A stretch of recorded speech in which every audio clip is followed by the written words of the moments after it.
with the 2014 elections fast approaching, is President Zuma's cabinet reshuffle a strategic move to secure a second term?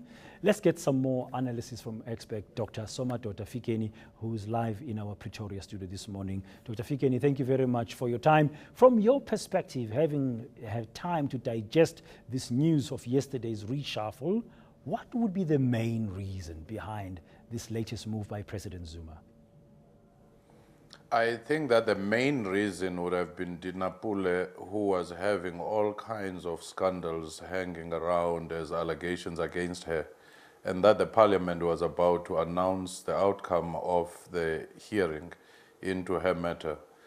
And also the performance of that very same department, looking at the SABC challenges, as well as the migration, digital migration.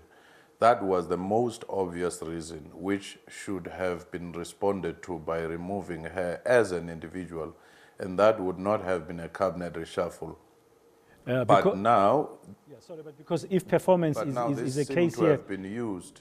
Yeah, sorry, Dr. Fikeni, but because if performance was one of the reasons, then other ministers should have been reshuffled. It's just not performance alone. If you remember, even back in time, the issue of Shicega as well as the issue of Dina comes after probes by the public protector, by parliament, but ANC government has not responded to issues of headlines and the outcry which is reflected in the media. You go back to the Manto Shabalala and many others. But where they seem to respond, it's when you do have this taken further and you do have a formal report that may implicate some of these members. And in such cases, it seemed to be a pattern, but the other outcries seem not to impress them most. But the pace with which the president acts on these matters has been a bit slow. Certainly, that has been one of the criticisms in terms of the decisiveness whenever these issues come up, because sometimes it would have to be preemptive or prompt when these issues come up, but he seemed to allow for a very long period, which leaves ANC, the government, and the president exposed to such criticism. Now, elections are coming up in about 7-8 months' time. We don't know yet the date. Has this got anything to do with some kind of strategy of ensuring a second term for himself?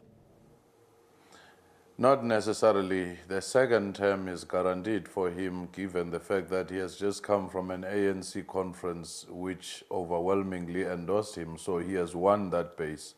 And the ANC likely to win the next election, no matter with what majority, reduced or the same. Therefore, that one is guaranteed. In terms of performance, I don't see any minister taken on board now doing miracles, because it takes a few months to settle down. And therefore, you wouldn't say that is the reason for such a move. So we could see, further changes after the elections. I'm more fascinated by the appointment of Connie September as the Minister of Communications. I've read somewhere that even some of her base in the Western Cape, ANC circles, they're questioning her appointment as a full minister. What's your view on that? Well, I do think that she's a veteran, but again, it has been a surprise because even within Parliament, she was no longer a prominent figure given any prominent responsibility. It might as well be that her background from Labour, because in the calculus of the president, balancing some of these alliance partners is very important, but also the fact that Western Cape has remained quite a headache, if not a migraine headache for the ANC. Therefore, trying to impress and trying to bring on board some of the key figures there would have been one of the strategies. Should we read anything to the fact that 3 of the new ministers who've been appointed are also members of the South African Communist Party's Central Committee? Well, I do think that reasons vary. For example, Karim has been one of the longest-serving deputy ministers, hard-working, quiet, loyal. Therefore, that would have been taken for something. But that Communist Party has gained quite a lot since 2009, when you compare with the alliance partners or the leagues is a fact. And therefore, that should also be read as a fact that Communist Party has been one of the most dependable allies of the president and the current leadership.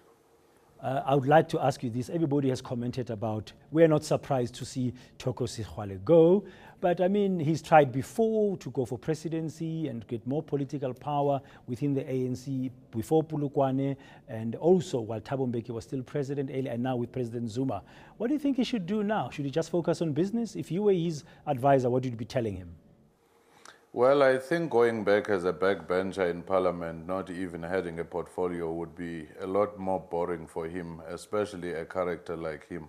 So going back to business and also looking at the issues of philanthropy, because if things have not worked out in politics, even if you're in business, it won't help you to just focus on your business and income making. But if you take a Motsepe approach, and begin to express your presence through philanthropic ventures, that would redeem you in many ways. Thank you very much. We'll have to leave it there. That's political analyst Dr. Somadoda Fikeni.